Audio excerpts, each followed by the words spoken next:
tonight is to extend the question, not only by repeating the question, what is Africa to me,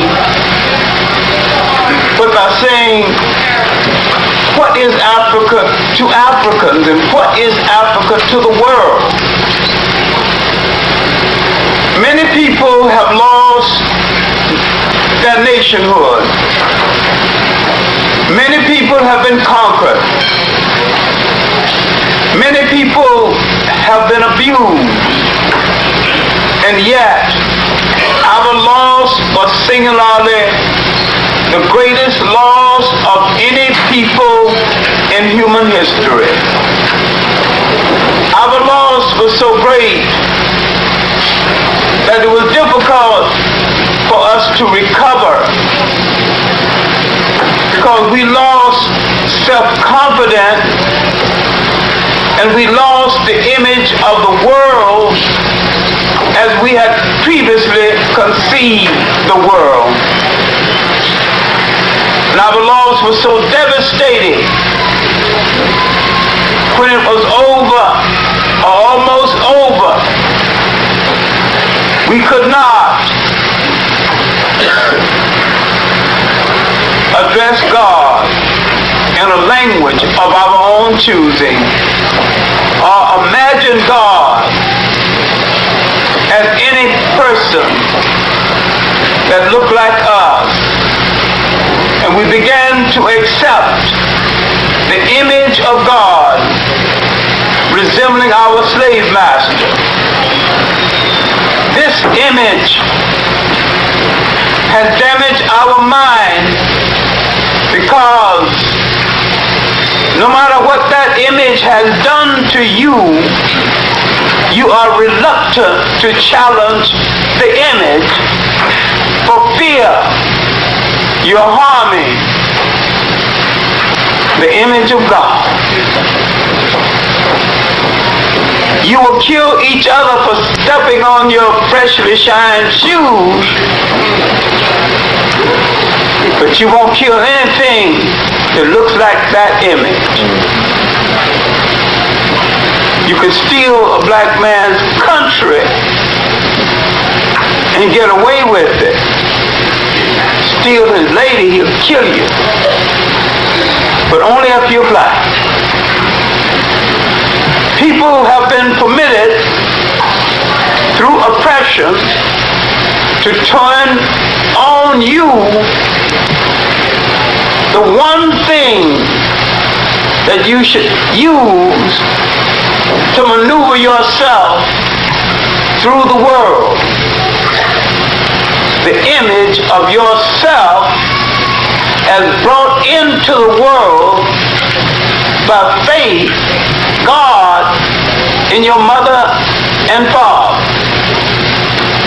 If you say you don't like that image, that means you are denying what your mother and father, what faith in God, no matter what you call him, did for you. You're also forgetting that good is a relative term, and what is good for one people may not be for another people. And when people out of power come to power and rearranges power, good becomes what the new powerful people approves of, and bad becomes what the new powerful people intends to oppress. We forgot that we rule the state.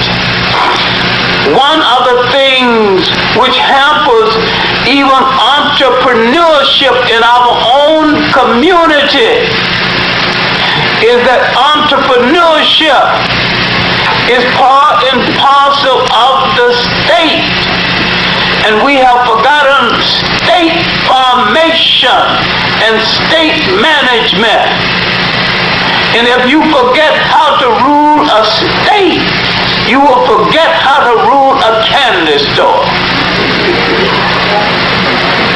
And one thing relates to the other. Because if the mind can conceive of one, it can conceive of the other.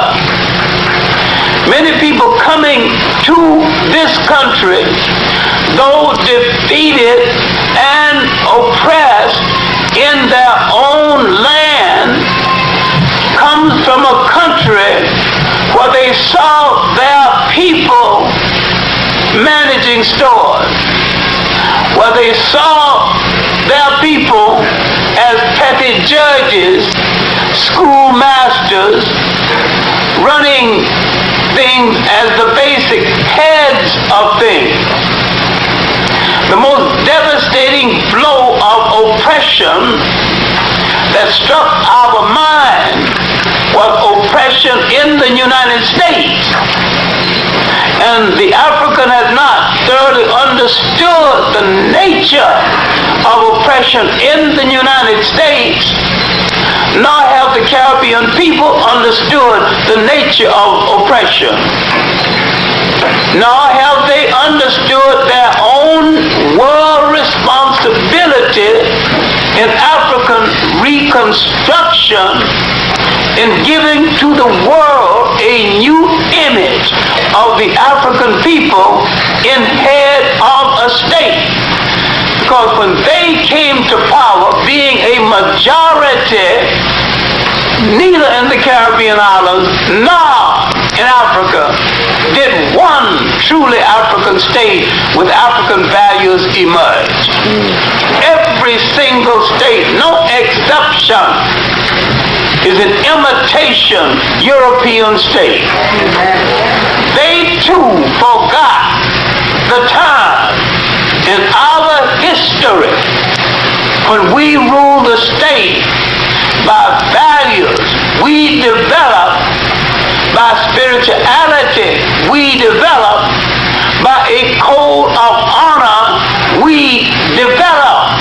And when we ruled the state in that manner, we produced enduring societies that lasted thousands of years without a jail system, because no one had ever gone to jail, so you needed no system. You did not have a word in your language that meant jail.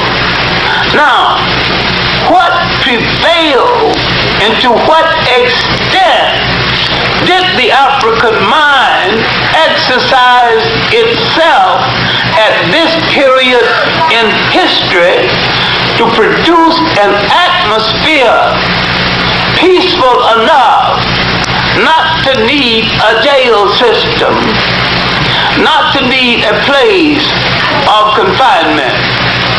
There are a lot of things I can tell you to read, but I know I am wasting my time, because a lot of people listen to what you say they should read. They are intrigued by it, but they never stir themselves to read it. In a back issue of the Journal of African Civilization, I think it is issue dealing with Nile Valley civilization, or the issue dealing with great African thinkers, Sheikh Anta Diop has written one of the most concise essays of our time. I don't know who read it, because I have not met a single person who's willing to discuss it with me. It's called African Contribution to Civilization, the Exact Sciences.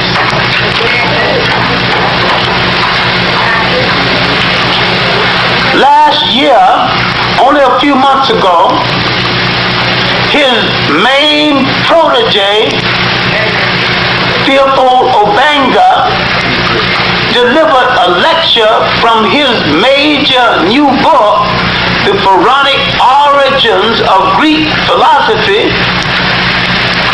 In this lecture, he pointed out not only that Africa is the origin of Greek philosophy, but that the word philosophy is not even Greek or European. They not only did not create philosophy, they create the word.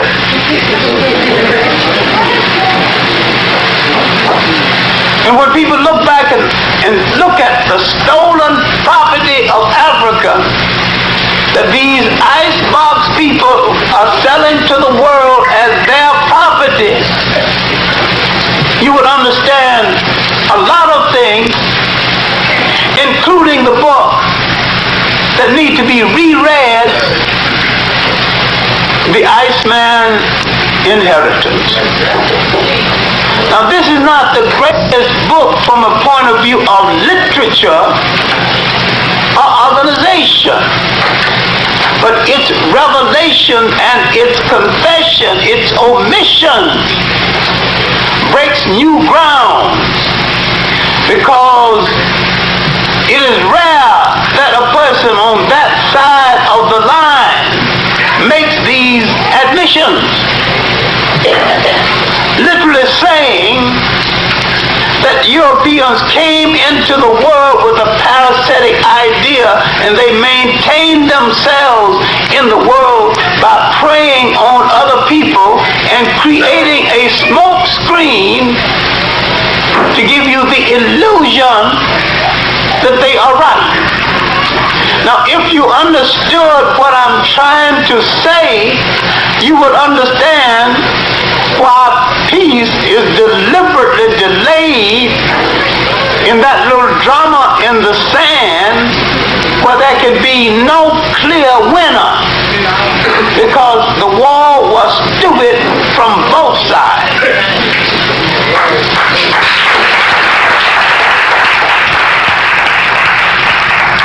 And had we stayed out of it and given them a chance to settle it and stop going into it with a lie about it's about oil, when it's not about oil at all, because oil can be maintained, oil can be obtained from many places in the world other than Arabia, other than that part of the world. So what is it really about? It's about Western dominance over the resources of the world, Western military might, political might, financial might, putting everybody in the world in their place. In their place is to be at the service of Western man, basically white men. What you are witnessing, and this might be too much of a digression, is a revolt in the servants' quarters. In the 15th and the 16th century, the Europeans identified certain portions of the world as their homes or their outposts. All the rest of the world became their servants' quarters. There is now a revolt in the servants' quarters, and they're trying to put down that revolt. But the servant now in revolt is schizophrenic, because the servant thought he and his money made him one of them, an honorary oppressor. They're trying to slap him down and let him know that a servant is a servant, and you don't hang out in the living room.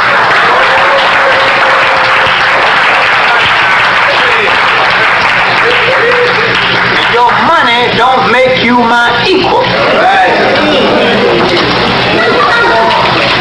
But the servant got enough nerve to threaten one of their servants, created to serve them, created as a holding station and as a watching post for them. A white nation in an eastern sea. So now the war is more about Israel than it is about oil.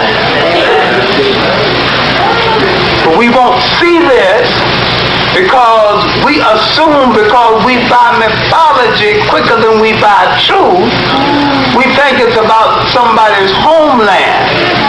The people who permitted the nation to be established could care less than a damn whether Jews have a homeland or not. The people who permitted the nation to come into being turned their backs and let millions of them go to the gas chamber. So there's no great love for them on the part of the people who put them down in this eastern sea to protect white interests. And because there are people who legitimately never had a homeland but longed for one out of their mythology, they gave them one and made them pay a high price for it. It was the homeland inside of their mind. But in actuality, the one they had in the Bible, even if it was legitimate, and I said it was not, that one did not belong to those Europeans who were belatedly converted to the faith and who have no direct relationship to the biblical Jews, whoever the biblical Jews happen to be.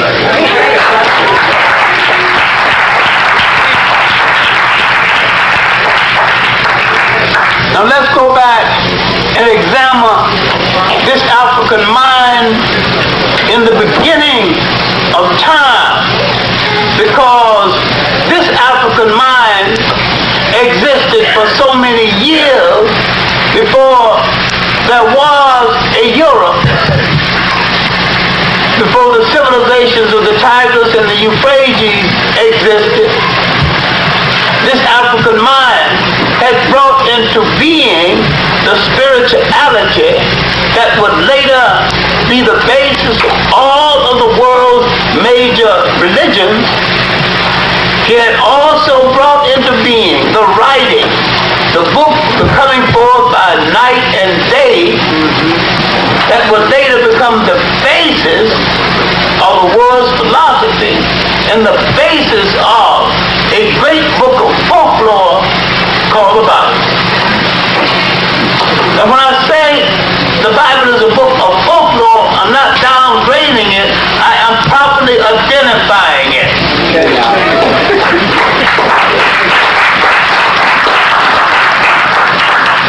Jewish folklore illustrating moral lessons. The lessons are good lessons. Lessons of truth. Lessons of morality. And I have said before, many times you tell a story to illustrate the truth. If the truth of the story gets across, the illustration need not necessarily be the truth. If you get the point. All right, now I'm going to tell you the old story. I've told you 10 times before. Because it is simplicity. No animal called a spider, eating everything in sight. Greedy as he could be. He heard that there was going to be a banquet. 2 banquets, close together. He wanted to go to both of them. So he went near the banquet. He tied a string around his waist. He told one friend, when the banquet start over there, you pull, now come over here and eat. Start over here, you pull, now come over there and eat. Now you guessed what happened. Both banquets started at the same time. Both friends obeyed the order and pulled and pulled and pulled until they shrunk his waistline.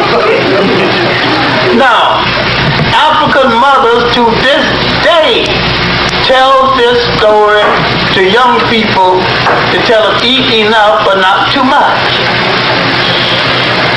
Now, if the young people get across the truth of what the mother is saying, isn't important whether the illustration is the truth. The illustration was made up, but the lesson from the illustration is true. You shouldn't eat so much. My main point is that in an age where very few people wrote or read books, do not think there was no wisdom in the world. Because men told stories of wisdom, finally some people wrote those stories down. And this became the books in the book of the coming forth by day and night, mistakenly called the book of the dead. It was called the book of the dead because when the British were robbing graves throughout Egypt, some Arabs stumbled on a grave and found a great manuscript. And the British wanted to buy it. They said, where did you get it from? He pointed to one of the tombs where he stole it. He said, from those dead people over there. And the British called it the book of the dead. The Africans called it the book of the coming forth by day and night. This would be one of the most influential books in the history of the world. Because with the Hebrew migration into Africa, they would read this book and other books and copy from them the basis not only of their religion, but the basis of so much of their literature. I am not trying to delegitimize anything. I'm trying to explain the nature of its creation, and that all of this was a creation of the African mind. There was another book among the many books, the Tablets of Kunafa.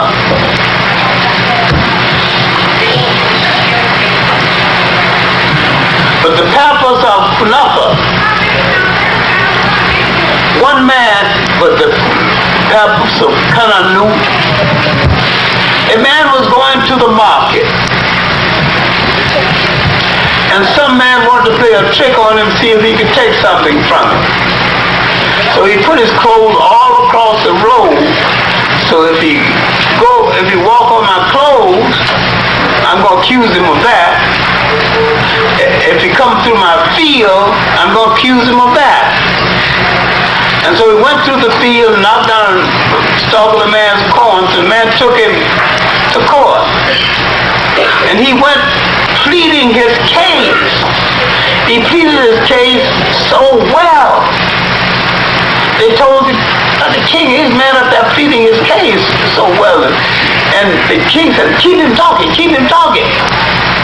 So someone went and wrote it down, and his plea became law.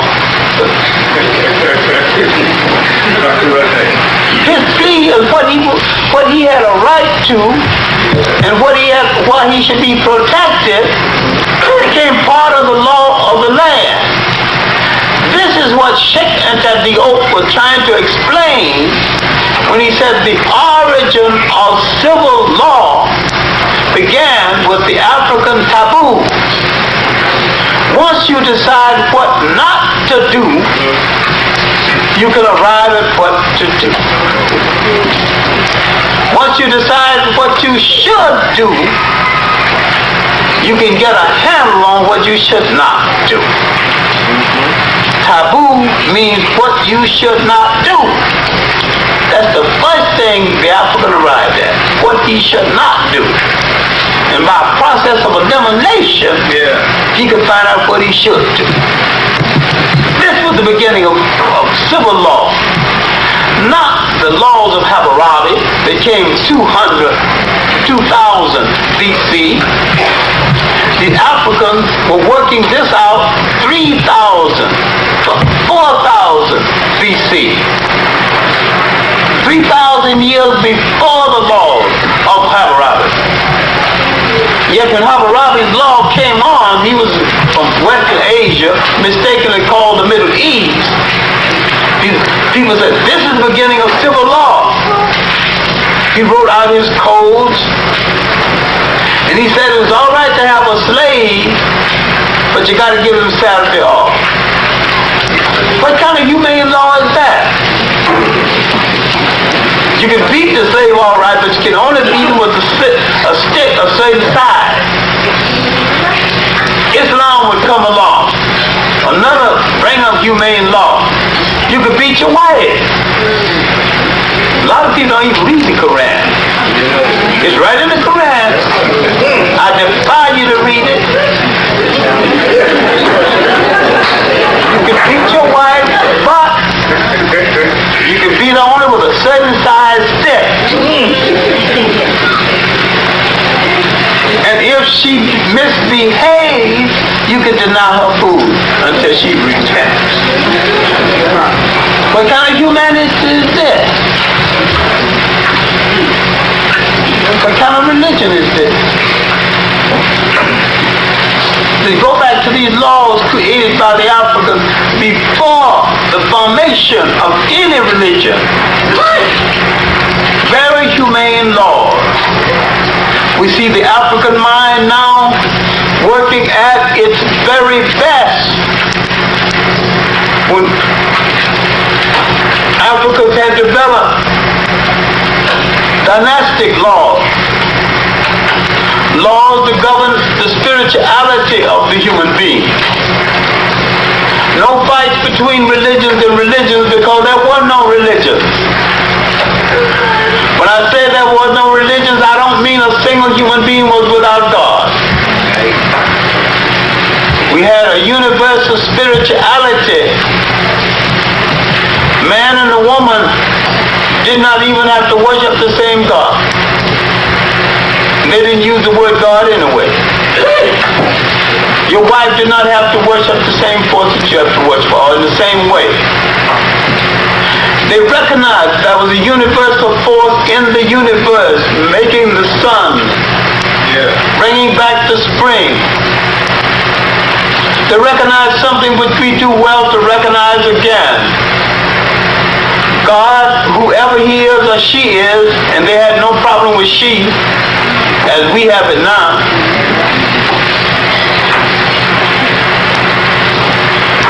is a part of everything. Everything that lives is a part of the force of the universe. And whoever the spiritual force of the universe is, he or she is a part of all living things. They did not build churches.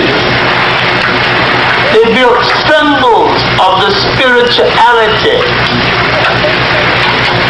Because if you wanted to pray, you didn't necessarily have to go to church, because spirituality was a 24-hour thing every day in the week. If you want to pray to your God, you could pray to the wind, because God was in the wind. Pray to the river, because God was in the water. Most important thing, pray to yourself, because God was a part of you.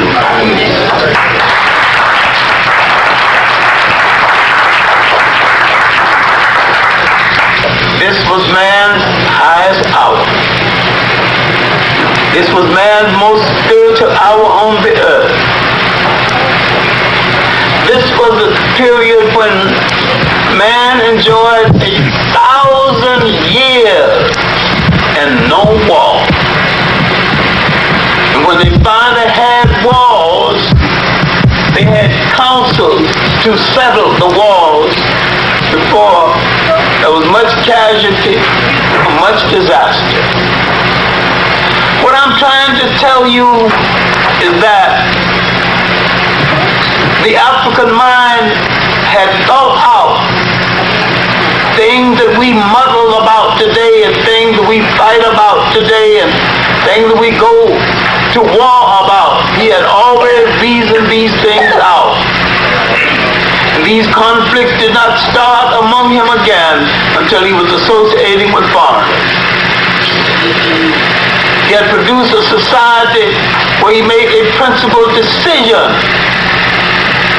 that the lineage would come down to the female side of the family. Makes sense. Who better knows who's the father of the child?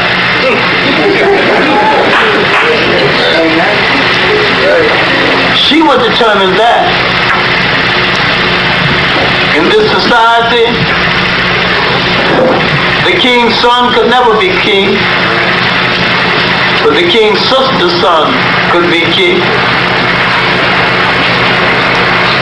Women did not come to power just because they were women. They came to power because it was their turn. She had to wait her turn just like a man. But once it came her turn, nobody could stop her from taking her turn. She could yield if she didn't want to be king or pharaoh, but no one could deny her her chance. And when the African brought into being the first of a number of female gods, he did not feel demeaned. He did not feel less of a man. All of these female gods were respected by both men and women. All of the African women who headed states, who headed armies, were supported 100% by men, and the men did not feel bad about it or start any female war. He wasn't insecure as the European would later be. Now, I've used this reference before, but it bears some repetition.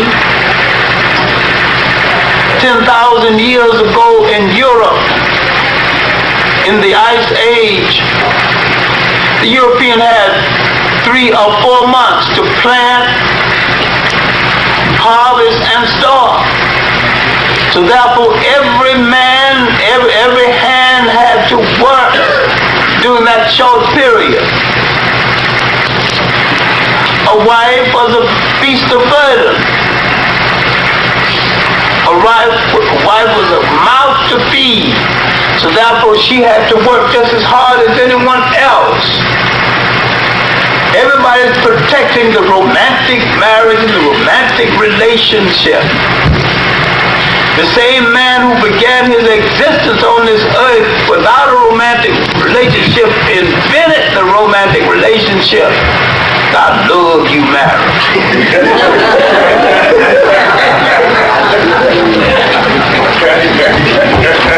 People didn't come together in Africa, I love you. They came together, I respect you.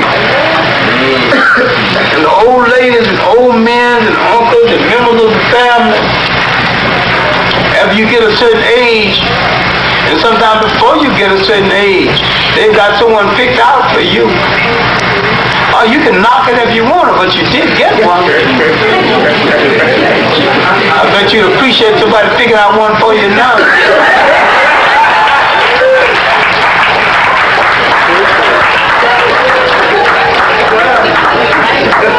You're better than not having one at all.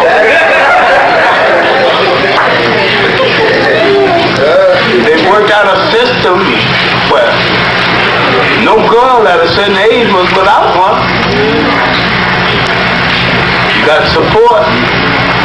When you married a support system. You married out of a support system.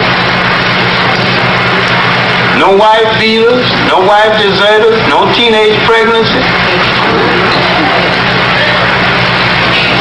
You had to behave in a manner to bring honor to your group. You ain't gonna think about now if hitting them, because if you think about it too seriously, she got 50 uncles, 75 cousins.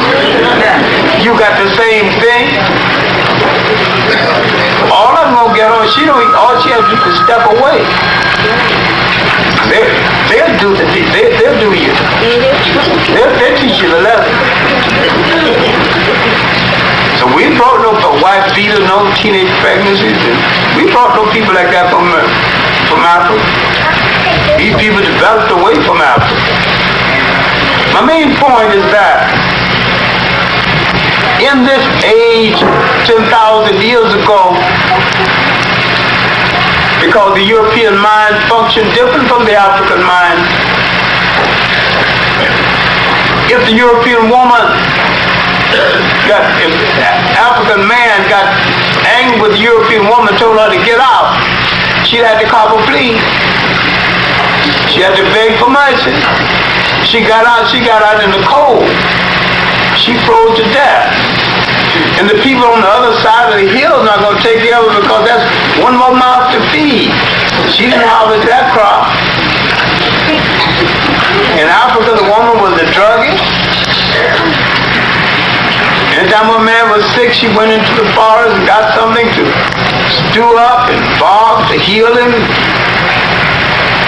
Even made his clothes. Domesticated agriculture. Stopped him from going on the hunt so much because he's got enough, some basic food right around the house. I'll tell her that so you're going to hunt out a deer. We got plenty of food right here. Take home sometime.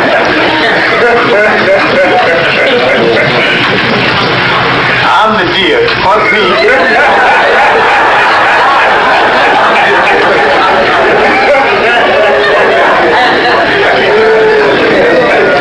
So the woman got very early. She had a leeway.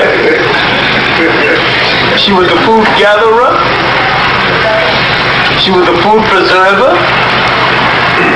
She was the person that knew what leaves, what branches, what oil would cure him if he got ill. You think he'd come home and play the fool and tell her to get out? Get out where? Who's going to take care of it? Now you can see why he'll make her God, why there didn't become no gods in Europe. His mind was very logical. Yeah, she just had this much right to be a god as a man. And he made her so. You study the book When God Was a Woman. You study, shake out that deal of the culture unity of Black Africa. Study his chapter on the female gods of Africa and the attitude toward females, period. This was the African mind functioning in humanity. The European always feared the woman in power. When she began to exercise power in the church and exercise power in the community, he began to have her burned as a witch. Too much power. This is documented in a book called The Mothers. It's documented in a whole lot of other books also. What I'm trying to say is that there is no comparison in how the mind functioned in Europe and how the mind functioned in Africa.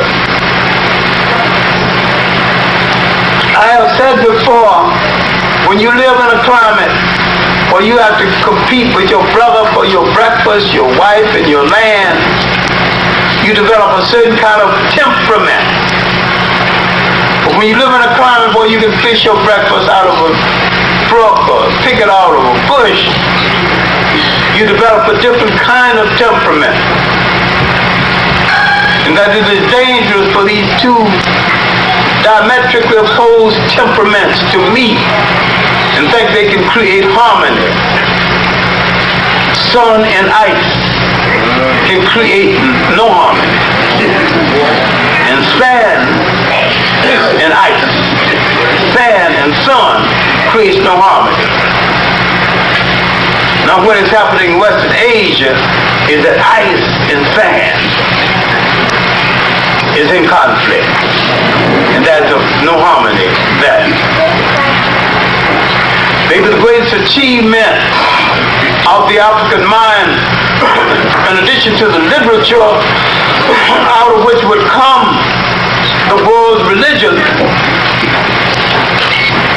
was his building, his structure of literature, his creating of great institutions of thought that would later become the basis for the world's first concept of a university. This would be set in motion by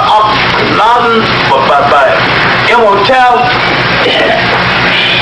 the world's first physician, architect, multi-genius, doctor, first to operate an abdominal surgeon, first to bring intellects around him and began to discuss the mystery of life, the mystery of fallen things, the mystery of water, the mystery of air. He would later set in motion the school of the crafts, to be referred to in later years as the mystery school. It really wasn't so much as a mystery school, but men who learned certain trades and learned these trades so well, they would pass on the secrets of the trade to their relatives, very close friends, sons, and the like. This was the forerunner of the craft unions, forerunner of the father-son connection in trade unions, only they called them guilds. Out of this would come gatherings of intellects. These gatherings of intellects would later find a great lodge at Luxor.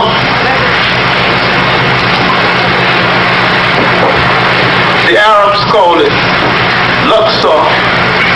The Greeks call it Thebes. The Africans call it Warat.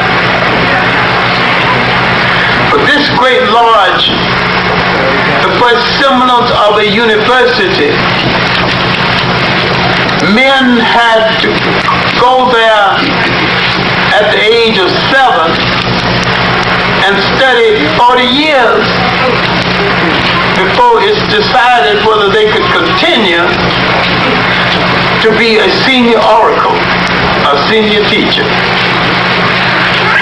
If they continued until they were 70. Then they were let loose on the public.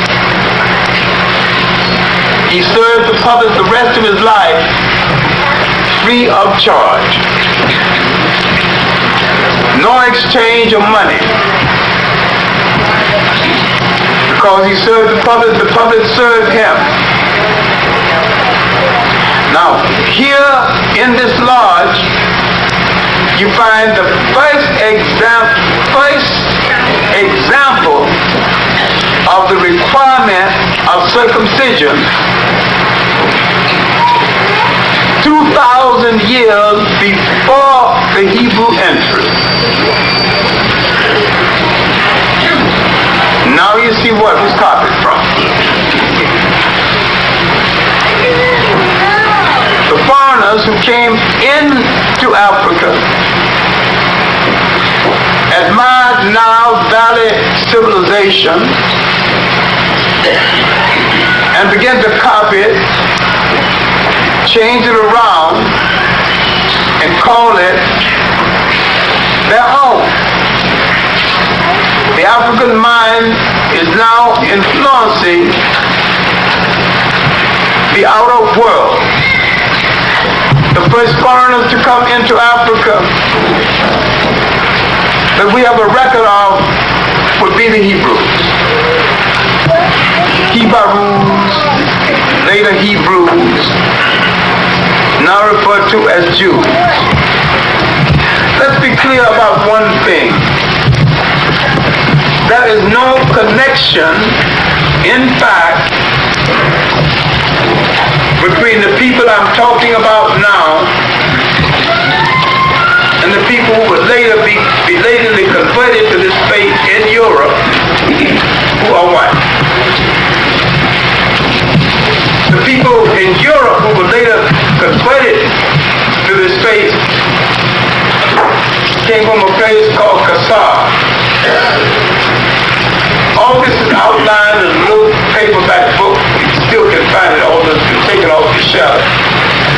The 13th tribe. Oh, For Arthur Coaster. We explain the nature of that conversion. What did they learn from the Africans, and how did they benefit from the previous working of the African mind when they arrived in Africa? They came from a place called in Western Asia. They came looking for food, for employment. The Africans in their kindness gave them all of these things, including women. They took advantage of this situation. If we are to believe their record, when the country was invaded by some of their distant relatives from Western Asia, Hittites, called the Shepherd Kings. They joined the Shepherd Kings against the Africans. And once more, we have to believe that record. During this period, they produced the world's first wheeler dealer politician. Joseph called it provider.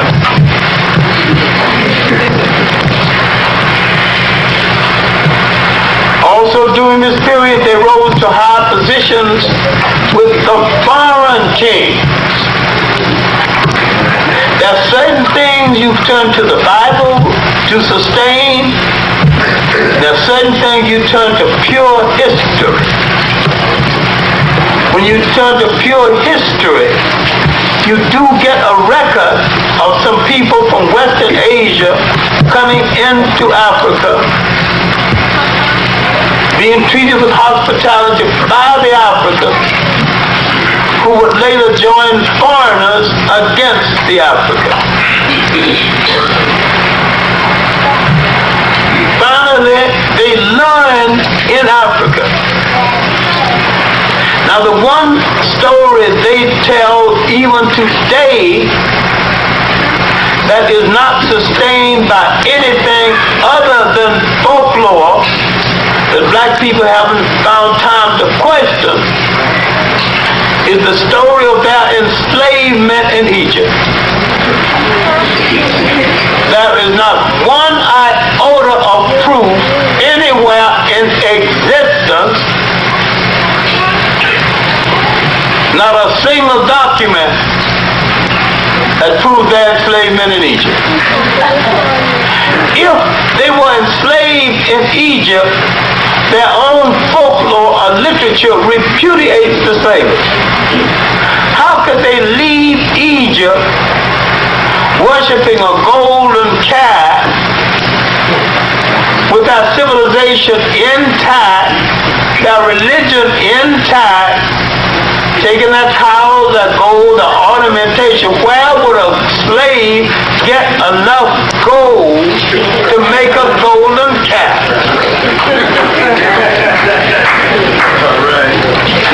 Must be well-treated slave.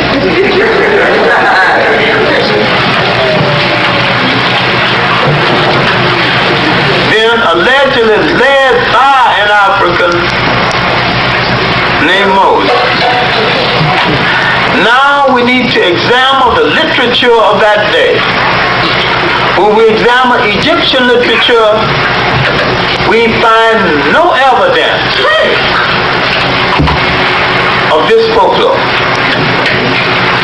Some folklore is partly sustained by history. Some is pure imagination. And how could they escape from the Egyptian army by crossing a river when the Egyptian army controlled both sides of the river?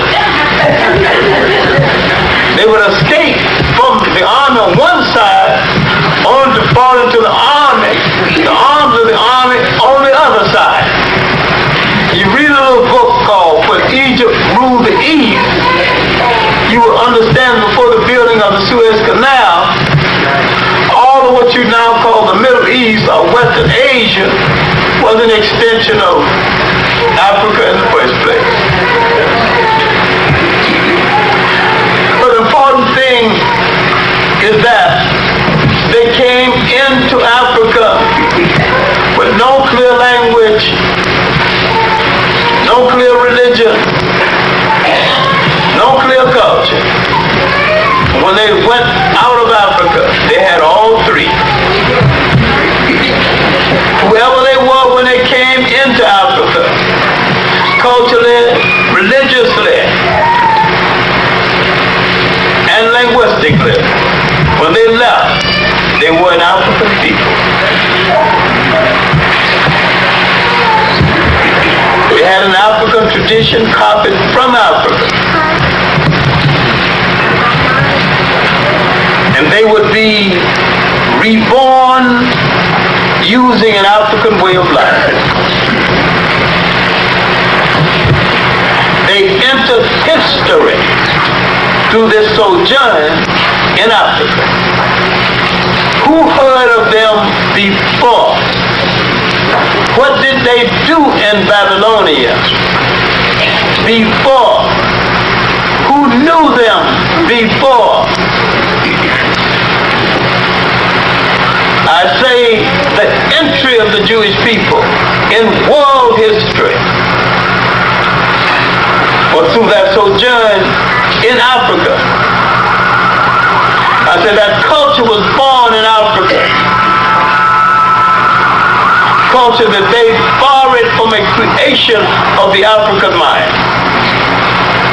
A religion they never had before, developed from what they learned from an African mind. Too many people have announced that the Hebrews created monotheism. And some people said that Akhenaten created monotheism. They were wrong the both ways. The Hebrews heard of it and announced it. Akhenaten didn't create it either. Akhenaten restored it because it was there all along. The concept of the oneness of God was part of African spirituality from the very beginning. And because the Africans never tire out God by giving him too much work to do, he gives him a lot of helpers.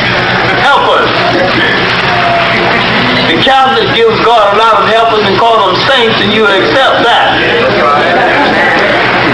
But African created God gives them helpers, you can just use that primitive. The very concept created by Africa went into the making of the Catholic Church. This too is a part of the product of the African mind. He will lay the basis of it. He will lay the basis of all the three world religions, every element that went into the three major world religions. To read Dr. Ben's work on the subject, African origins of three major Western religions, to read John Jackson's book, Christianity Before Christ. Read John Jackson while he's still with us. He's in Chicago, kind of cynical. Every time you see him, he says, oh, this is the last time. I may not be here tomorrow, you know. Somebody has to say, John, will you please stop boring me with dying everything up?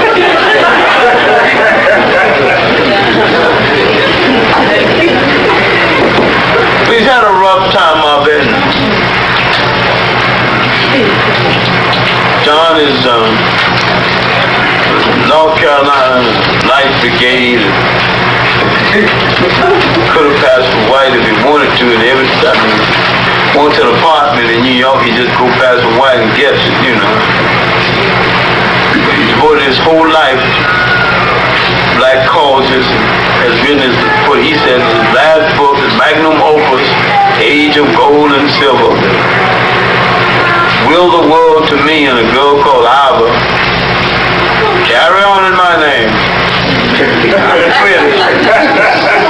83 years old. That ain't nothing. Du Bois is 95 and had laid out a plan. Well, it would take him 50 years if he finished it at 95. Chancellor Williams is about 92 right now. He's in a nursing home in Washington. Now, what I'm trying to say to you is that we have inherited a spirituality created by the African mind. We have inherited the basis of a technology created by the African mind. We have inherited philosophical thought created by the African mind, documented in C.L.R. in George M. James' Stolen Legacy.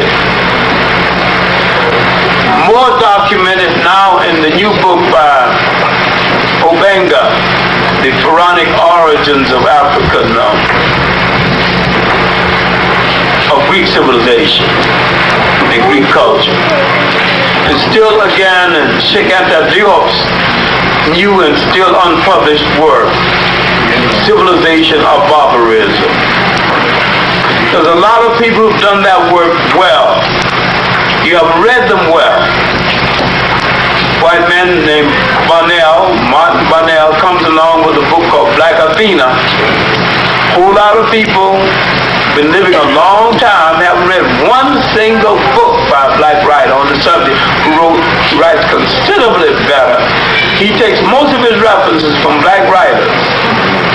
All the black writers who haven't read any black books are now reading Martin Bonnell, quoting him. And he got most of his stuff from Dr. Ben. Hung out in his class. Some of you need the sanction of white.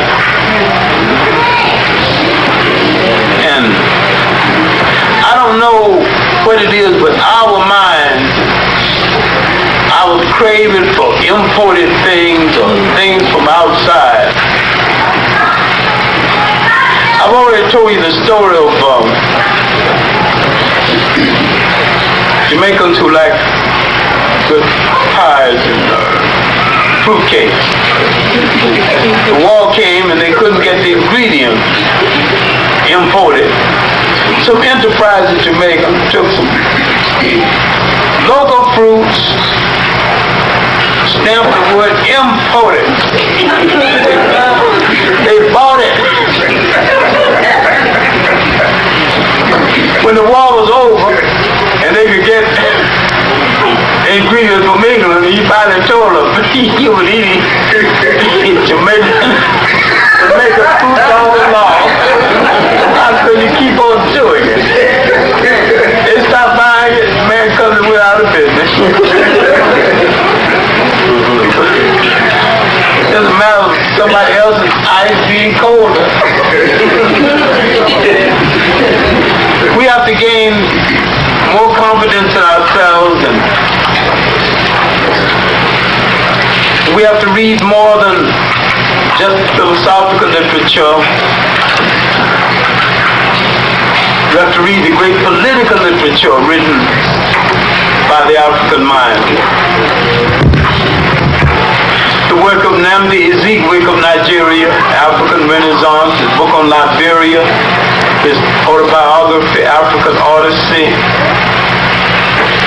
Read the great writers from Nigeria, from Ghana, Casely Hayford, The Truth About the West African Land Question, his nationalistic novel, Ethiopia Unbound. Another work by Damqua, great spiritual political leader of Ghana, The Cairn Doctrine of God, Chema Bukwa Handbook. Another great work written before independence toward nationhood in West Africa. Nigeria and Ghana, but especially Ghana, has produced more independent political literature than any other nation in Africa. John Mansa Sabar's Fancy Customary Law, an excellent book on how to use African culture to create a new African state. Africans have not been slackers, giving us ideas for our uplift, ideas that we can use for our children. We have not read this literature. We have not read the literature of men from South Africa. John Tingo, Jabevu Platte's excellent work on the native problem in Southern Africa. Thomas Mafolo's work on history of the so-called Bantu people. Kamini's new work on Emperor Chaka, the Zulu. Chanya Chevy's work, Things Fall Apart, has been read so much it's about to fall apart. He's written 5 or 6 books since then, all good, and all need to be read with some respect. James Nguzi's work, which is calling for Africans to write in their own language. If someone wants to translate them into another language, all right, but write first to your own people. And if you want to become universal, you become universal first among your own people. I'm saying that if we got a message, that message must first get across to our own people. And if the rest of the world wants that message, all the good. But that message must first go to our own people. That message must first serve our own people.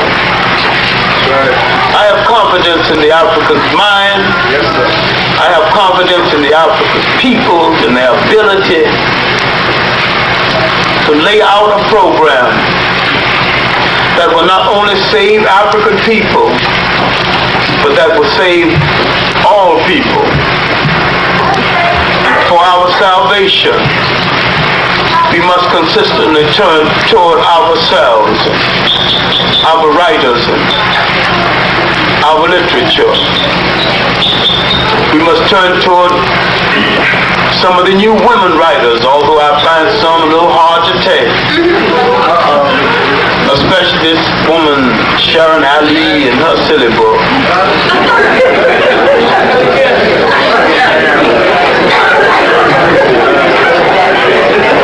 I find that Reverend Clarke's daughter has written a short book called Mad at Miles, because she heard that Miles,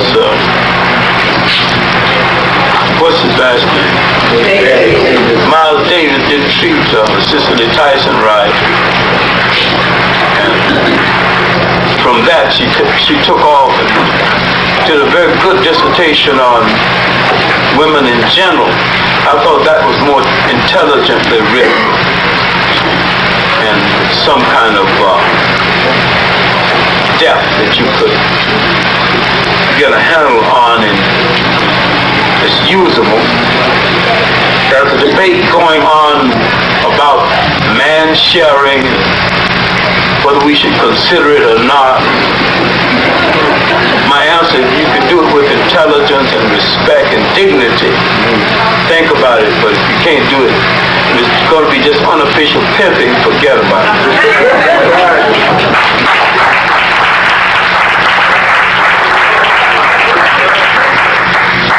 But there's a crisis in our society. There is a crisis in the relationship between man and woman and family. I think it's the most critical crisis among us right now, because it's the basis of nationhood, bringing the family together. The family unit must function in relationship to the new nation and a new people moving forward. I don't think any of us read enough. I think there's some sincere people, both men and women, among us doing some good work.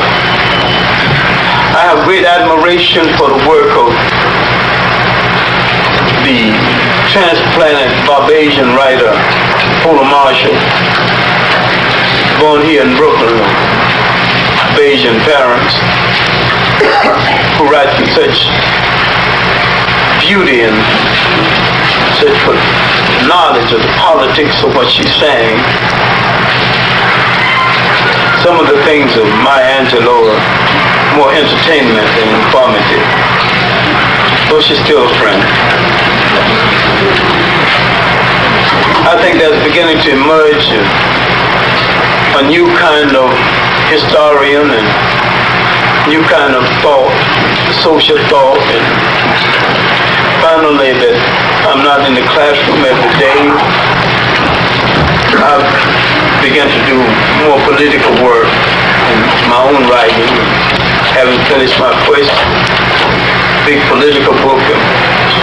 I've started on my second one, Condition Reflex, the Dilemma of the Africans Away from Home. I think good work is still going to be done. I think a lot of things out here is a fake, but I know that you have enough smarts to separate one thing from the other.